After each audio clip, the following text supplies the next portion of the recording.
The first time I saw an alien cry, it was behind glass. Not because it was injured, but because it knew it was being watched. And suddenly, Earth's most popular attraction, the Xeno Reserve, felt more like a prison than a wonder.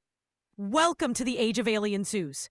But is it progress or our most shameful legacy? Picture this. The year is 2189. Humanity has entered its golden space age. Faster than light travel, diplomacy with dozens of alien races, and peaceful colonization across the stars. But with exploration came discovery, and with discovery came possession.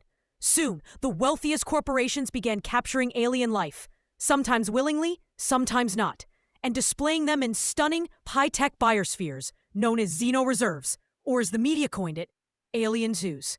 From the outside, they were majestic wonders, entire ecosystems recreated, alien societies housed in comfort. Crowds of humans came daily. Children laughed. Scientists scribbled notes. But behind the glass, a different story brewed. And that brings us to a question. Was this right? Were we educating the public or exploiting the vulnerable? Let's dive into both sides of this galactic moral dilemma. First, imagine being an intelligent being, capable of thought, emotion, maybe even telepathy, and suddenly confined to a world not of your making. They gave me a simulated sky, said a telepathic Arnari, one of the first aliens displayed at the Johannesburg Xeno Reserve. But I could feel the edge of the dome, like the world was lying to me. Humans argued, but we treat them well, better than our own pets. It's education, it's preservation. But was that enough? Consent. Did these beings agree to live this way? Or were they lured under pretenses of diplomacy, only to be labeled exhibits, sentience? If these creatures are self-aware, even sapient, how is captivity justified? Culture. What if the alien rituals lost? Languages never spoken again. Were we destroying the very essence of what made them unique? Even when we tried to make their enclosures perfect, many species showed signs of emotional collapse, refusing to eat, entering silent meditative states, or worse, communicating only to beg for release. Just like Earth's history of capturing animals for zoos, was humanity repeating the same sins on a galactic scale? And yet, the other side. Alien zoos weren't just amusement parks. They were repositories of knowledge. Human doctors learned regenerative medicine from a captured Varkari jelly beast. Diplomats established the first peaceful treaty with the Sidrathi after understanding their social hierarchy via observation. School children across Earth were inspired to pursue science, xenobiology, and space ethics.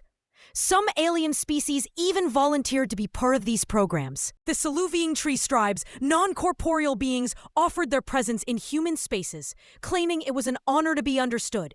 So, can a system exist where knowledge is exchanged without cruelty? Maybe alien zoos could be collaborative sanctuaries, part university, part cultural embassy. But then again, who gets to draw the line between a sanctuary and a cage? The core of this debate isn't about science. It's about dignity. One alien scholar, known only as Kreth, summed it best. We came to your world bearing gifts of thought and art. We left with collars.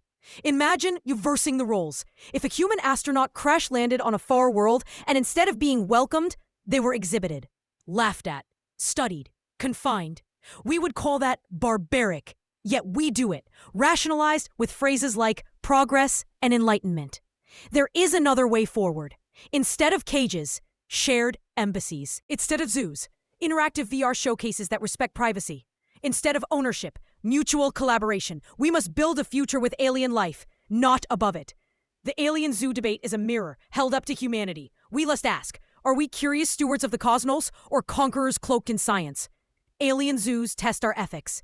They force us to redefine what it means to be civilized. Is advancement defined by how much we know? Or by how we treat those who cannot fight back?